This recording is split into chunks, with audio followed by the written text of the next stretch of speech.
Soyez les bienvenus pour une nouvelle histoire révoltante. Dans l'histoire d'aujourd'hui, une cuisinière d'une famille riche découvre que son patron lui a laissé toute sa fortune dans son testament, mais le lendemain matin, elle se réveille avec la police dans sa chambre. Prenez un moment pour réfléchir à la leçon que cette histoire va vous offrir, et si elle vous plaît, pensez à vous abonner à notre chaîne et à la partager avec ceux que vous aimez. Merci et bonne histoire. La lumière du matin s'infiltrait doucement par la fenêtre de la cuisine du manoir Devroux, illuminant chaque recoin impeccablement rangé. Laure, une cuisinière à l'apparence résolue et aux mains calleuses après plus de 3 décennies de service, se déplaçait entre les casseroles et les ustensiles avec une efficacité silencieuse que seules des années d'expérience peuvent conférer. L'atmosphère de la cuisine, habituellement un sanctuaire d'ordre et d'arômes réconfortants, contrastait fortement avec la tension croissante dans le bureau adjacent. Dans la pièce voisine, la voix de Louis, le fils colérique de Romain Devroux, résonnait haut et chargé d'indignation. « Comment peux-tu penser à tout lui laisser? C'est absurde, père. » Sa voix, habituellement maîtrisée, était maintenant teintée d'une incrédulité féroce et d'un ressentiment palpable qui vibrait dans les murs. Romain, un homme déjà dans ses années crépusculaires mais encore imposant, restait droit dans son fauteuil en cuir. D'une voix ferme et inébranlable, il répondait « Laure a été à nos côtés à chaque instant, prenant soin de nous comme si nous étions sa propre famille. Il n'y a personne de plus méritant de cet héritage qu'elle. » Derrière la porte entrebâillée de la cuisine, Laure entendait chaque mot, son cœur battant à un rythme frénétique. Reconnaissante pour la reconnaissance de Romain, elle se sentait également envahie par une profonde appréhension.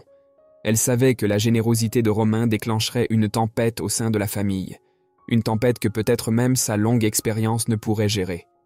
Avec un soupir presque imperceptible, Laure remplit un plateau de tasses et d'une cafetière fumante, ses doigts tremblant légèrement en plaçant chaque élément. En entrant dans le bureau, son cœur semblait résonner contre le sol en bois, chaque pas un rappel du poids des regards qui la fixeraient. Louis, dont les yeux scintillaient d'un mélange de défi et de mépris, fixa son regard sur Laure dès qu'elle s'approcha. « Alors, tu penses mériter cela, Laure? Tout le travail et la dévotion de ma famille, remis à une cuisinière ?» Avant que Laure puisse répondre, Romain intervint, sa voix s'élevant avec une autorité que peu osaient défier. « Elle est plus qu'une cuisinière, Louis. Elle fait partie de cette famille, plus que tu ne peux comprendre. » Laure, posant le plateau sur la table avec des mains encore tremblantes, trouva enfin sa voix, bien qu'elle fût plus douce qu'elle ne l'avait prévu. « Monsieur Louis, je n'ai jamais rien demandé d'autre que mon salaire. Je ne souhaite pas causer de discorde. Si monsieur Romain pense que je dois recevoir quelque chose, c'est par sa bonté, non par ma demande. » Romain se leva, s'approchant de Laure avec un geste de soutien. « Laure, ce n'est pas seulement de la bonté, c'est une reconnaissance pour une vie de dévouement. Tu es digne de chaque centime, et je ne permettrai à personne de dire le contraire. » L'aube n'avait à peine teinté le ciel de ses touches pâles que le son perturbant des sirènes déchira le silence du manoir Devroux. Laure, le cœur battant de manière irrégulière, se réveilla brusquement, ses yeux s'écarquillant en percevant la proximité inquiétante du son. Elle se redressa dans son lit, la respiration lourde, tandis qu'une sensation d'angoisse s'emparait d'elle, pressentant que quelque chose de terrible était arrivé. En jetant un coup d'œil plus attentif autour de la chambre, l'horreur se matérialisa devant ses yeux. Au sol, près de son lit, gisait le corps inerte de Romain Devroux, son visage pâle contrastant avec l'écarlate du tapis persan. À côté de lui, le plateau que Laure avait préparé la veille avec un soin extrême, maintenant un terrible tableau d'accusation, exhibait un flacon de poison, sinistrement ouvert. Laure couvrit sa bouche avec ses mains, étouffant un cri de désespoir. « Je n'ai pas fait ça », murmura-t-elle pour elle-même, sa voix tremblante imprégnée de choc et d'incrédulité. Mais le temps pour les lamentations était un luxe qu'elle ne pouvait se permettre. En un instant, la porte de la chambre fut envahie par des policiers, leurs pas rapides et décidés résonnant comme des marteaux dans le cœur de Laure. « Madame, reculez !» ordonna l'un des officiers, tandis qu'un autre s'agenouillait pour vérifier le pouls de Romain. Leurs regards alternaient entre le corps au sol et Laure, la suspicion évidente dans leurs yeux. Laure, encore hébétée, fut guidée avec une gentillesse forcée hors de la chambre. « Je suis innocente », murmura-t-elle, à répétition, ces mots flottant inaudibles parmi les murmures rapides et les appels radio. Dans la cuisine, où Laure avait passé tant d'années à transformer les ingrédients en réconfort, les policiers la firent asseoir sur l'une des chaises en bois. Ils sous-estimaient, cependant, la résilience et l'astuce que les années avaient inculquées à la vieille cuisinière. Profitant d'un bref moment où les policiers étaient distraits en organisant la scène du crime, Laure se leva silencieusement et, avec une agilité surprenante pour son âge, glissa hors de la cuisine. Le jardin, un labyrinthe d'ombres projetées par les arbres anciens, devint le théâtre de sa fuite désespérée. Connaissant chaque centimètre de la propriété, Laure se déplaçait avec une détermination féroce, sa respiration lourde se mêlant au murmure des branches. Derrière elle, les voix des policiers grandissaient en volume, organisant une recherche systématique. Avec le cœur battant dans ses oreilles, Laure trouva refuge dans une cabane de jardinage, cachée sous une bâche lourde qui sentait la terre et l'herbe coupée. Tandis qu'elle se recroquevillait dans l'obscurité, essayant de contrôler sa respiration, l'esprit de Laure travaillait frénétiquement. Qui aurait mis le poison dans le plateau? Serait-ce Louis, mu par le ressentiment? Ou quelqu'un d'autre, peut-être un ennemi caché de Romain? La proximité des voix des policiers la fit retenir son souffle. Ils passèrent devant la cabane, leurs lampes coupant l'obscurité comme des lames aiguisées, mais, par une grâce quelconque, s'éloignèrent, suivant une autre direction. Sachant que le temps était son ennemi, Laure prit une décision audacieuse. Elle sortit de la cabane, l'herbe mouillée sous ses pieds, et se dirigea vers la maison d'une ancienne patronne, une avocate astucieuse qui avait toujours respecté l'intégrité et la sagesse de Laure. Chaque pas était un risque calculé, chaque ombre une menace potentielle.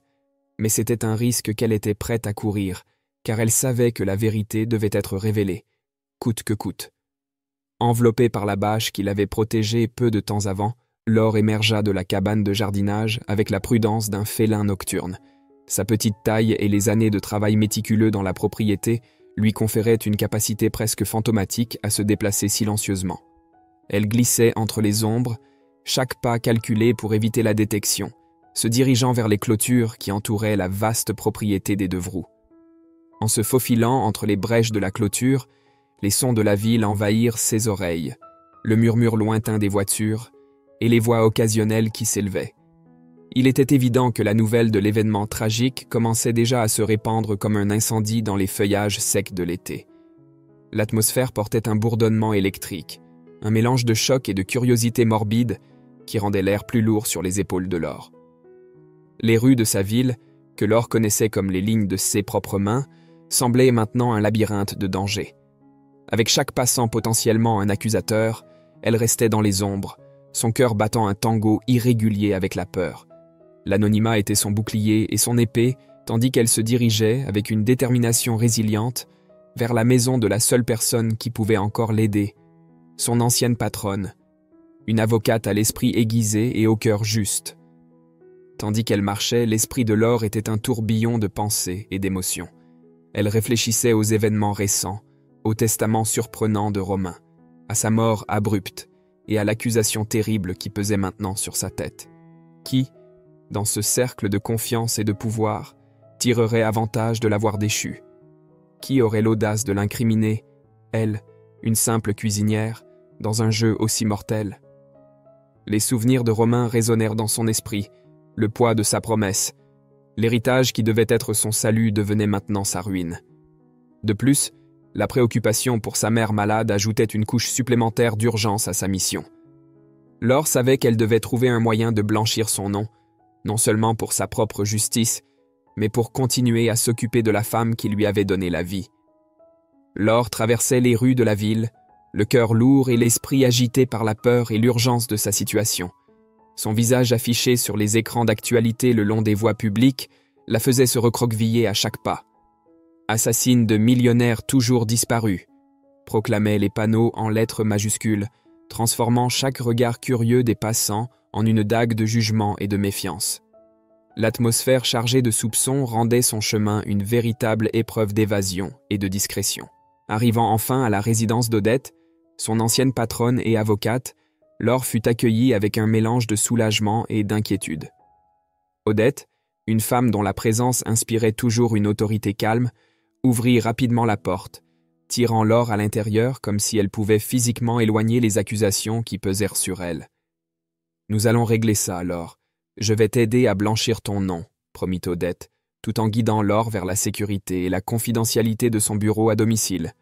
Une fois seule, les vannes de la détermination de Laure s'ouvrirent et elle s'effondra, les émotions contenues coulant librement tandis que des larmes de désespoir, de peur et de deuil pour Romain coulaient sur son visage ridé.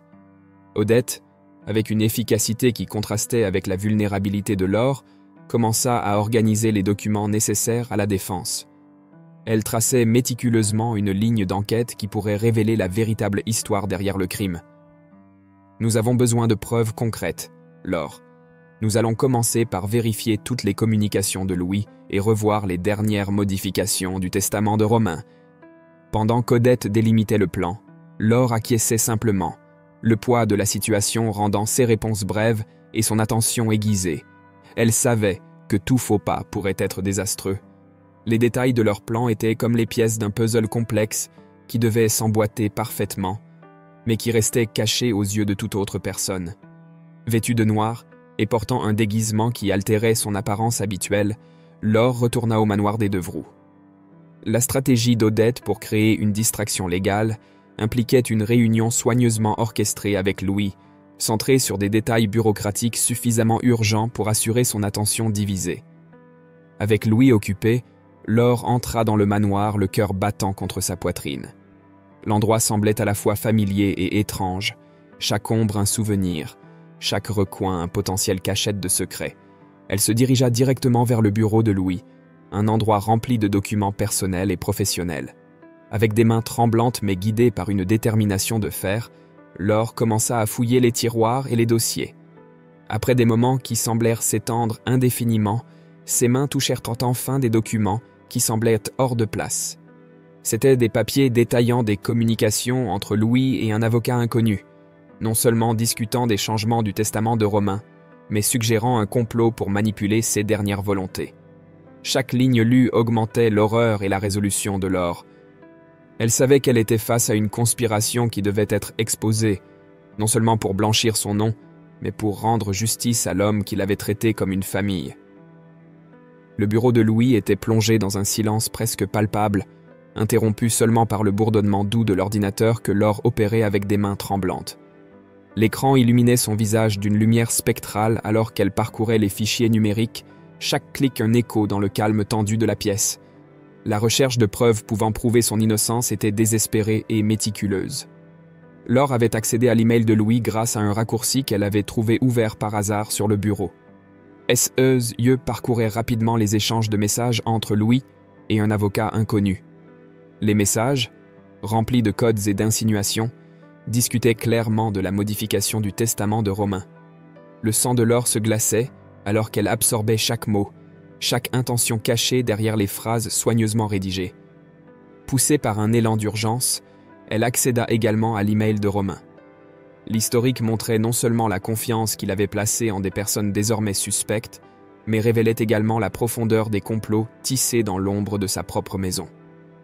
Laure imprima les emails les plus incriminants, les pages émergeant de l'imprimante avec un bruit qui semblait excessivement fort dans la quiétude du bureau. Chaque feuille était une pièce supplémentaire dans le puzzle complexe de trahison et de cupidité. En quittant le bureau, Laure sentait le poids du danger qui l'entourait. Chaque pas était calculé, son cœur battant à un rythme frénétique. Elle faillit heurter Louis en tournant un couloir, mais par chance ou par destin, il était absorbé par son téléphone portable, ce qui lui permit de se faufiler rapidement dans une alcôve sombre, son cœur bondissant dans sa gorge. Elle attendit, l'air retenu dans ses poumons, tandis qu'il passait devant elle, totalement inconscient de sa présence. De retour à la maison d'Odette, Laure se sentait une ombre d'elle-même, soulagée d'avoir échappé, mais physiquement épuisée et émotionnellement épuisée. Elle remit les documents imprimés à Odette, qui les examina avec une expression d'alarme croissante et de détermination. Ensemble, elles commencèrent à assembler le puzzle qui pourrait non seulement blanchir le nom de Laure, mais aussi révéler le véritable visage de l'assassin. L'analyse minutieuse fut brusquement interrompue par le son aigu de la sonnette. Le cœur de Laure s'arrêta. Regardant par la fenêtre, Elle vit des voitures de police bloquer la rue, leurs gyrophares peignant le crépuscule de flashs bleus et rouges. Odette alla à la rencontre des policiers à la porte, sa posture un mélange de défi et de prudence, tandis que Laure se cachait au sous-sol, son cœur battant comme un tambour sourd dans ses oreilles. Les policiers, armés d'un mandat, pénétrèrent dans la maison avec des pas fermes. Ils révélèrent qu'un nouveau témoin, la gouvernante Valérie, avait raconté une histoire complètement différente. Elle prétendait avoir vu Laure discuter vivement avec Romain la veille de sa mort et manipuler le flacon de poison qui avait été trouvé à ses côtés le matin suivant. Odette réagit promptement, affirmant que c'était absurde, que quelqu'un essayait clairement d'incriminer Laure. Cependant, tandis que les policiers fouillaient la maison, la tension montait. Finalement, ils découvrirent la cachette de Laure. Avec la respiration suspendue, elle fut trouvée, le désespoir et la peur évidents dans ses yeux. Alors qu'elle était emmenée en détention, Laure regarda Odette, un mélange de supplication et de détermination dans son regard. La vérité était toujours là, dans les documents qu'elles avaient déterrés, et Odette savait que la lutte était loin d'être terminée. La nuit tombait comme un voile sur la ville, marquant le début d'une bataille qui définirait le destin de Laure. Dans la salle d'interrogatoire, la lumière froide et sévère projetait des ombres dures sur Laure et Odette, assises face à une petite table en métal. Les murs, écaillés et froids, semblèrent se refermer sur elle alors qu'elle révisait les documents que Laure avait risqué tant pour obtenir. L'air était dense, saturé d'un silence lourd que seul le bruit occasionnel du papier manipulé pouvait briser. Odette, avec une expression concentrée et sérieuse, passait méticuleusement chaque feuille, chaque preuve potentielle pouvant à la fois absoudre et condamner. « Regarde ici, Laure. Ces emails entre Louis et son avocat ne suggèrent pas seulement un complot pour modifier le testament de Romain, mais peut-être quelque chose de beaucoup plus néfaste, » dit-elle, sa voix basse et ferme résonnant dans les murs nus de la pièce. Elle s'arrêta pour regarder directement dans les yeux de Laure, cherchant en elle une étincelle de compréhension. Romain faisait l'objet d'une enquête pour blanchiment d'argent et diverses fraudes. Cela complique notre cas, car cela suggère que sa mort pourrait être liée à quelque chose qu'il était sur le point de révéler. Laure, dont le visage reflétait le poids des révélations, sentait chaque mot comme un coup. Elle connaissait la complexité du monde de Romain, mais la profondeur et le danger de ces nouvelles informations la surprenaient. « Alors, tu penses qu'il a été réduit au silence ?» Sa voix était un murmure tremblant, à peine audible au-dessus du bourdonnement constant de la climatisation. « Exactement, » confirma Odette, revenant à l'attention des documents. Et cela nous amène à croire que peut-être Louis a été impliqué non seulement pour protéger la réputation et les finances de la famille, mais aussi pour éviter que des secrets bien plus sombres ne soient révélés. Toutes deux savaient qu'elles avaient besoin de quelque chose de plus concret pour connecter toutes les pièces de ce puzzle complexe sans ternir la réputation de Romain. C'est alors qu'Odette trouva un document crucial parmi les piles de papier. C'était une note programmant une réunion de Romain avec un auditeur externe, prévue pour 2 jours après sa mort. « Regarde ça !» pointa Odette, sa voix soudain énergisée par la découverte. Romain avait prévu de rencontrer un auditeur externe. Il est possible qu'il ait voulu révéler les schémas illégaux par lui-même, mais quelqu'un l'en a empêché avant qu'il ne puisse le faire. Laure ressentit un mélange d'espoir et de peur en considérant les implications.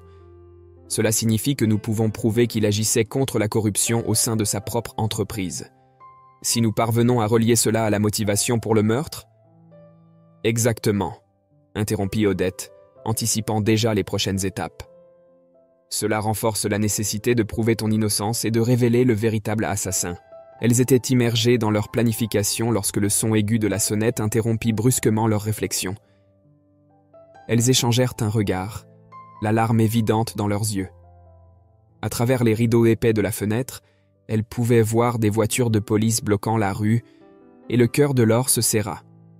Odette se leva rapidement, sa posture d'avocate prenant le contrôle tandis qu'elle se préparait à affronter ceux qui se trouvaient de l'autre côté de la porte. Alors qu'Odette sortait pour parler aux policiers, Laure restait assise, chaque battement de son cœur résonnant comme un tambour dans la quiétude tendue de la salle d'interrogatoire. Les documents devant elle étaient maintenant plus que de simples feuilles de papier.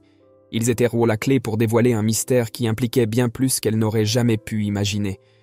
Dans la salle d'interrogatoire, la tension résonnait encore alors qu'Odette et Laure se concentraient sur les implications de la prochaine étape de leur stratégie de défense. « Nous devons trouver cet auditeur », dit Odette, sa voix ferme soulignant l'urgence. « Il peut avoir des informations cruciales sur ce que Romain était sur le point de révéler. Cela pourrait être la clé pour démêler toute cette affaire. » Laure acquiesça, absorbant la gravité de la situation. « Oui, et à propos de Valérie, tu penses vraiment qu'elle a été contrainte de témoigner contre moi ?» demanda-t-elle, l'inquiétude évidente dans son expression. « Il y a une grande possibilité, » répondit Odette, croisant les bras en réfléchissant à la meilleure approche. « Nous allons enquêter plus en profondeur sur son témoignage. Si Louis ou quelqu'un d'autre est derrière cela, nous devons le découvrir. » La conversation fut brusquement interrompue par l'entrée de 2 policiers dans la salle. Ils informèrent qu'ils avaient fini leur temps. Odette, rassemblant rapidement les documents, s'adressa aux officiers avec un calme forcé. « Merci, messieurs. Nous avons terminé pour aujourd'hui, » dit-elle, tout en faisant un signe réconfortant à Laure. Le lendemain, lors d'un appel téléphonique avec Odette, Laure exprima ses doutes croissants. « Odette, je ne peux toujours pas croire que Romain était impliqué dans quelque chose d'illégal. Comment cela affecte-t-il notre défense ?» Odette, toujours pragmatique, répondit « Laure, les gens sont complexes. Même si Romain était impliqué, cela ne justifie pas ce qui lui est arrivé. Notre priorité est de découvrir la vérité, quelles que soient les complications. » Elle continua. « Je vais traquer l'auditeur et vérifier tout ce qu'il sait. Je travaille également pour obtenir une ordonnance judiciaire afin d'accéder aux communications de Valérie. Si nous pouvons prouver qu'elle a été contrainte, cela pourrait jouer en notre faveur. » Les jours suivants furent intenses et remplis de préparatifs pour le procès. Laure sentait la tension monter alors qu'Odette organisait méticuleusement les documents et élaborait la stratégie de défense. L'avocate savait que chaque détail pouvait être crucial et qu'il leur fallait des preuves concrètes non seulement pour démasquer la conspiration contre Laure, mais aussi pour rendre justice à ceux qui semblaient être une affaire complexe et dangereuse. Chaque document, chaque preuve collectée, était une pièce du puzzle qu'Odette assemblait avec une précision chirurgicale. Sur son bureau, des papiers et des notes étaient éparpillés, chacun contenant une partie de la vérité qu'elle cherchait désespérément à révéler. L'atmosphère dans le bureau était d'un calme inébranlable, car elles savaient toutes les deux que le défi qu'elles affrontaient était redoutable. À l'approche du jour du procès, la réalité de ceux qui étaient en jeu devenait de plus en plus palpable. Laure, bien que bouleversée, trouvait de la force dans la détermination d'Odette. Ensemble, elles étaient prêtes à affronter le tribunal, armées de la vérité et d'une résolution inébranlable d'exposer les ombres qui avaient obscurci la mort de Romain et terni la vie de Laure avec une accusation si grave. Le tribunal était plein, l'atmosphère chargée d'attente, et le murmure continu des conversations cessa dès qu'Odette se leva pour faire son appel initial. Avec une présence calme mais assertive, elle demanda au jury de garder l'esprit ouvert. « Je vous demande de considérer toutes les preuves présentées avec impartialité et de vous rappeler de la présomption d'innocence qui est due à ma cliente, » dit-elle, d'une voix qui résonnait de clarté et de conviction. Laure, assise à côté d'Odette, sentait chaque mot peser sur elle comme du plomb. Son visage était un masque de préoccupation et de peur contenue alors que le procureur commençait à présenter son cas. Les preuves semblaient irréfutables, chaque point était un coup porté à l'espoir fragile que Laure nourrissait.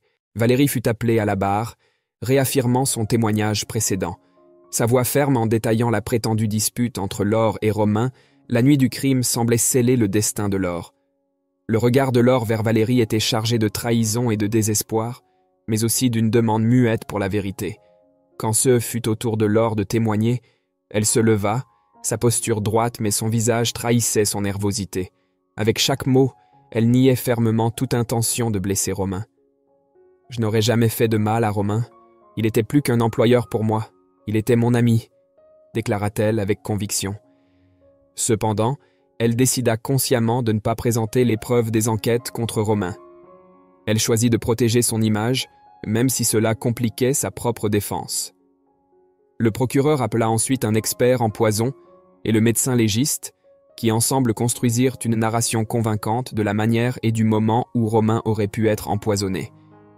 L'expert détailla le type de poison utilisé, tandis que le médecin légiste suggérait 1 heure probable de la mort, qui coïncidait avec le moment où seul Laure était près de lui. Odette, dans sa réplique, défia cette narration avec vigueur. « Mesdames et messieurs, le procureur a présenté une théorie intéressante, mais ce n'est encore qu'une théorie. Il n'y a pas de preuve directe reliant ma cliente à l'acte d'empoisonnement, » argumenta-t-elle, en soulignant également les incohérences dans les horaires proposés pour la mort de Romain. Alors que le procès se poursuivait, Laure luttait intérieurement avec un profond dilemme moral. Elle hésitait entre la loyauté envers son ami et la nécessité de se défendre. Révéler les activités illégales de Romain pourrait offrir une voie de défense, mais au prix de ternir sa mémoire. La tension grandissait en elle, la bataille interne était presque palpable, alors qu'elle cherchait une solution qui honorerait son intégrité et son amitié. Chaque regard du jury, chaque note qu'il prenait, semblait résonner dans l'esprit de Laure, lui rappelant le poids de sa décision. La vérité, bien qu'épineuse, devait être affrontée, et Laure savait que le chemin qu'elle choisirait déterminerait non seulement son destin, mais aussi la manière dont Romain serait rappelé. Pendant une pause du procès, Odette appela Laure dans un coin plus réservé du tribunal, loin des regards attentifs et curieux. L'ambiance était tendue, mais l'avocate gardait une expression déterminée en partageant ses dernières découvertes. « Laure, je viens de parler à l'auditeur. Romain était sur le point de dénoncer un réseau de corruption au sein de l'entreprise. Cette information peut être cruciale pour ta défense, » dit-elle, ses mots pesant lourdement dans l'air. Laure sentit un frisson parcourir sa colonne vertébrale. « Mais Odette, si nous utilisons cette information, nous allons ternir l'image de Romain. Il ne peut pas se défendre maintenant, » murmura-t-elle, sa voix tremblante d'émotion contenue. Odette soupira, comprenant le dilemme de Laure. « Je sais que c'est une décision difficile, mais nous devons penser à ta liberté. Sans cette information, le procureur continuera de te dépeindre comme l'unique coupable. Nous devons montrer qu'il y avait quelque chose de bien plus grand en jeu. » Alors que le procès traînait en longueur, la tension dans le tribunal ne faisait qu'augmenter. Chaque témoin, chaque nouvelle preuve présentée par le procureur semblait resserrer encore plus l'étau autour de Laure. Le regard des jurés devenait de plus en plus dur et la narrative de la culpabilité de Laure gagnait en force. L'isolement qu'elle ressentait était écrasant, une pression constante qui semblait lui aspirer sa force vitale. Odette continuait sa lutte incessante, cherchant des failles et des incohérences dans l'accusation. Elle soulignait l'absence de preuves directes et remettait en question les témoignages avec une précision chirurgicale.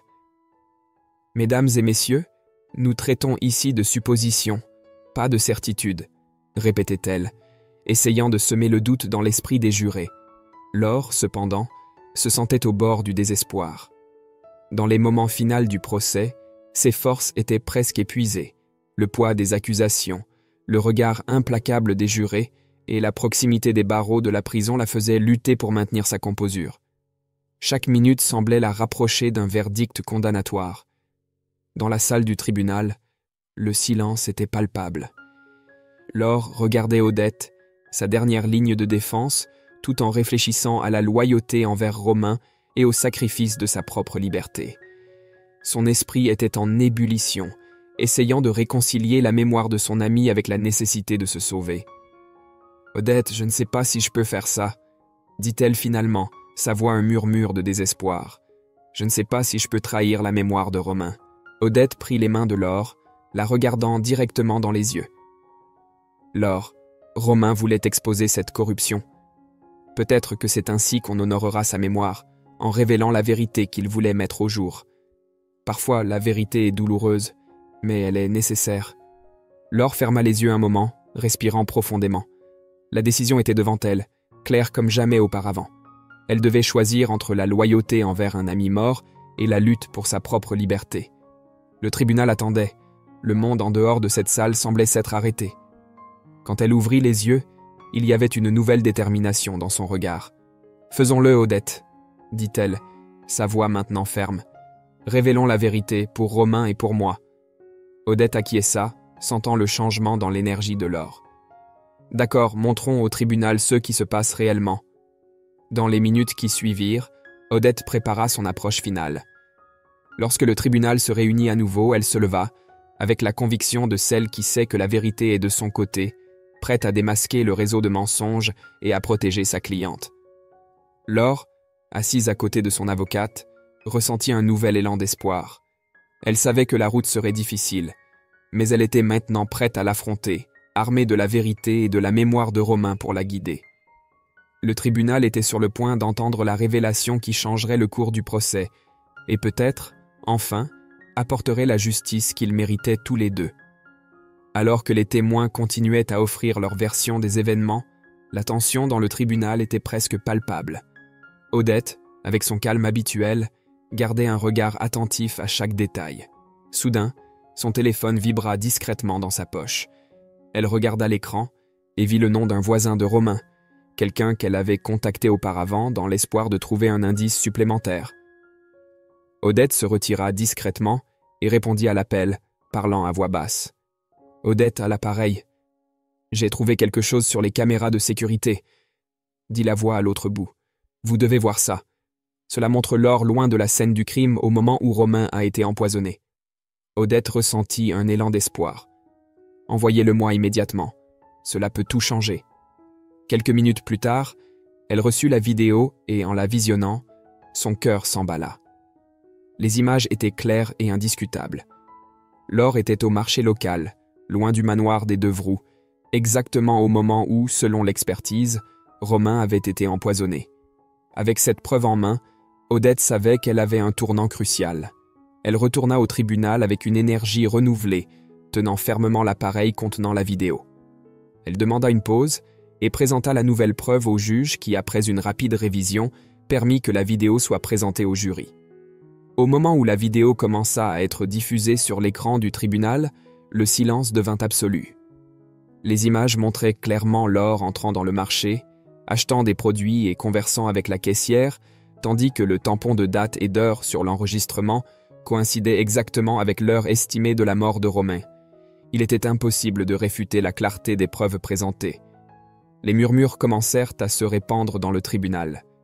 Les jurés échangèrent des regards surpris et les spectateurs commencèrent à chuchoter entre eux. Le ministère public, complètement pris de court, tenta de se ressaisir, mais la force de cette nouvelle preuve était écrasante. La narration construite contre Laure commençait visiblement à s'effondrer. Odette, profitant de ce moment d'impact, se leva pour renforcer la défense. « Mesdames et messieurs les jurés, les images que vous venez de voir sont incontestables. Laure ne pouvait pas être à deux endroits en même temps. Ces preuves montrent qu'elle était loin de la scène du crime au moment où Romain a été empoisonné. Laure a toujours agi de manière honnête et dévouée, comme le montre sa longue histoire de service à la famille Devroux. » Le changement dans la perception des jurés était palpable. Ils regardèrent maintenant Laure avec des yeux différents, considérant la possibilité de son innocence de manière plus concrète. Odette continua. « Cette vidéo ne prouve pas seulement que Laure n'a pas pu commettre le crime, mais elle renforce également la nécessité d'examiner qui avait réellement quelque chose à gagner de la mort de Romain, qui avait accès et l'opportunité. Le ministère public tenta de mettre en doute la véracité de la vidéo, mais les experts confirmèrent son authenticité. Odette, avec une confiance renouvelée, utilisa cette preuve pour cimenter encore plus l'innocence de Laure. Je vous demande de penser à la dévotion et à la loyauté de Laure. Pensez à la vérité que nous avons maintenant entre les mains. Ne permettez pas qu'une femme innocente paie pour un crime qu'elle n'a pas commis. » Conclut Odette, sa voix pleine d'émotion et de détermination. Avec la nouvelle tournure que prenait le procès, la marée semblait enfin tourner en faveur de Laure. Les images de la vidéo, combinées à la défense implacable d'Odette, apportèrent une nouvelle lueur d'espoir. Tandis que le tribunal se préparait aux plaidoiries finales, Laure sentit un poids énorme se lever de ses épaules. La vérité émergeait enfin, et la justice était à portée de main. Après la présentation de la vidéo prouvant l'innocence de Laure, le jury se retira pour délibérer. Le tribunal était dans un état de tension palpable, chaque minute semblant une éternité pour Laure et Odette. Lorsque finalement le jury revint, le silence s'abattit sur la salle, le verdict fut annoncé « innocente ». Un murmure de soulagement et de surprise parcourut la salle, suivi d'applaudissements et d'exclamations. Laure, sentant un poids inimaginable se lever de ses épaules, laissa échapper un profond soupir de soulagement, des larmes de bonheur coulant sur son visage. Odette la prit dans ses bras, ses propres émotions débordant, mais gardant la composure nécessaire pour le moment. Nous avons réussi, Laure, dit-elle doucement mais fermement. Mais ce n'est pas encore le moment de célébrer. Laure regarda Odette, confuse. Que veux-tu dire? Louis est toujours à l'affût. Nous devons nous assurer que la justice soit entièrement rendue, expliqua Odette, son regard déterminé. Le lendemain, pendant le procès de Louis, la tension dans le tribunal était palpable. Le jury semblait enclin à le condamner, avec les preuves pointant vers son implication dans le plan visant à altérer le testament de Romain. Le murmure dans la salle s'intensifia lorsque la porte s'ouvrit brusquement et que Valérie, la gouvernante, entra. Le silence tomba instantanément. Valérie, avec une expression déterminée et les yeux brillants d'une étrange combinaison de résolution et de tristesse, demanda à parler. « Je suis responsable de la mort de Romain », commença-t-elle, sa voix ferme résonnant dans le tribunal. « Je suis la mère biologique de Louis. J'ai fait cela pour protéger son avenir. » La confession de Valérie était détaillée et cohérente, ne laissant aucun doute. Elle décrivit comment elle avait empoisonné Romain, profitant de sa position dans la maison et du mépris constant de Louis, qui ignorait tout de sa véritable origine. « J'ai enduré des années de mépris et de dédain, tout cela parce que je voulais que mon fils ait un avenir meilleur. Lorsque j'ai découvert que Romain allait changer le testament, j'ai vu cela comme une menace pour l'avenir de Louis. » La révélation choquante fut suivie d'un silence abasourdi. Louis, assis sur le banc des accusés, semblait frappé par la foudre. Son visage était pâle, ses yeux écarquillés de surprise tandis qu'il absorbait les paroles de Valérie. Il balbutia. « Maman ?» Valérie continua, ses yeux fixés sur son fils. « J'ai fait cela par amour pour toi, Louis. Mais je n'ai jamais pensé que les choses en arriveraient là. Je regrette profondément d'avoir impliqué Laure. Elle est innocente, et j'assume l'entière responsabilité de ce que j'ai fait. » Le tribunal était dans un état de choc absolu. La confession de Valérie fut accueillie par des murmures et des soupirs d'incrédulité. Les jurés échangeaient des regards incertains, mais la clarté et la précision du témoignage de Valérie ne laissaient aucun doute. Elle avait tout planifié, de l'empoisonnement à la tentative d'incriminer Laure, tout cela pour garantir l'avenir de Louis. Avec la vérité enfin révélée, le juge déclara Louis innocent des accusations de meurtre, bien qu'il doive faire face aux conséquences de ses propres actions et décisions antérieures. Louis, encore stupéfait par la révélation, regarda Valérie avec un mélange de confusion, de douleur et, peut-être, un début de compréhension du sacrifice qu'elle avait fait pour lui. Alors que Laure et Odette quittaient le tribunal, enfin libérées du poids des accusations, Odette commenta doucement « La vérité a une façon curieuse de se révéler, n'est-ce pas ?» Laure acquiesça, absorbant encore tout ce qui s'était passé. « Oui, c'est vrai. Et maintenant, nous pouvons vraiment commencer à guérir. » Sur ces mots, les deux femmes sortirent du tribunal, sachant que, malgré la tempête qu'elles avaient traversée, la vérité et la justice avaient prévalu. Avec la vérité enfin révélée et son innocence prouvée, Laure ressentit un mélange de soulagement et de détermination en commençant à reconstruire sa vie. Le poids des fausses accusations qu'il avait tentées si longtemps se dissipait, lui permettant de respirer plus librement. De retour chez elle, elle fut accueillie par la vision réconfortante de sa mère, dont la santé délicate nécessitait des soins constants. Laure savait qu'elle pourrait enfin se consacrer pleinement à elle et planifier un avenir meilleur. Peu de temps après, Laure fut convoquée pour la lecture du testament de Romain. Malgré les souvenirs douloureux associés à l'événement, elle y alla le cœur ouvert. Pendant la lecture, elle fut profondément émue de découvrir que Romain lui avait légué une partie considérable de sa fortune, un geste qui reconnaissait sa dévotion et sa loyauté au fil des années. Cet héritage lui offrait non seulement une sécurité financière, mais aussi la liberté de planifier de nouveaux projets et de prendre soin de sa mère avec plus de sérénité. Inspirée par l'expérience d'injustice qu'elle avait vécue et déterminée à faire une différence, Laure décida d'utiliser une partie de son héritage pour créer quelque chose de significatif. Elle conçut l'idée d'une fondation dédiée à offrir une assistance juridique aux personnes qui, comme elle, faisaient face à des injustices dans le système judiciaire. L'idée était de transformer sa douleur et sa lutte en un phare d'espoir pour les autres. Sachant qu'elle avait besoin de quelqu'un avec la même intégrité et passion pour la justice, elle invita Odette à être la consultante juridique de la fondation. Odette accepta le poste avec enthousiasme et fierté. Ensemble, elles commencèrent à construire la fondation, posant les bases d'une organisation promettant de changer les choses de manière réelle et durable. Laure se plongea dans le travail, utilisant son histoire pour inspirer et motiver les autres à se joindre à la cause. Chaque discours qu'elle prononçait, chaque personne qu'elle aidait, était un pas vers un monde plus juste. La fondation gagna rapidement en reconnaissance, devenant un phare d'espoir pour beaucoup.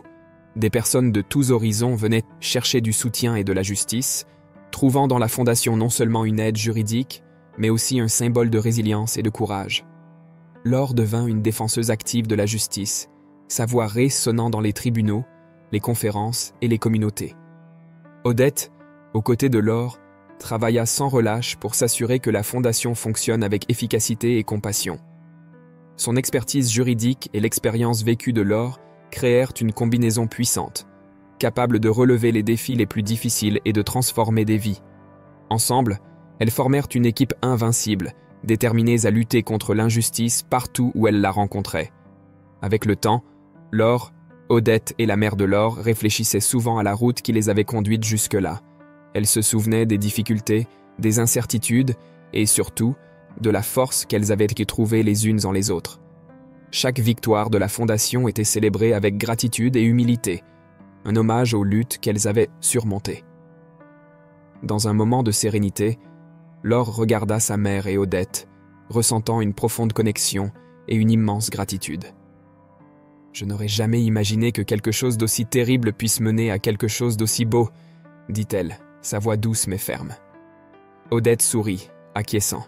« La justice peut être une route difficile, mais elle vaut chaque pas lorsque nous faisons une différence. » La mère de Laure, avec une lueur de fierté dans les yeux, ajouta « Vous êtes toutes les deux la preuve vivante que la vérité et la justice trouvent toujours leur chemin. »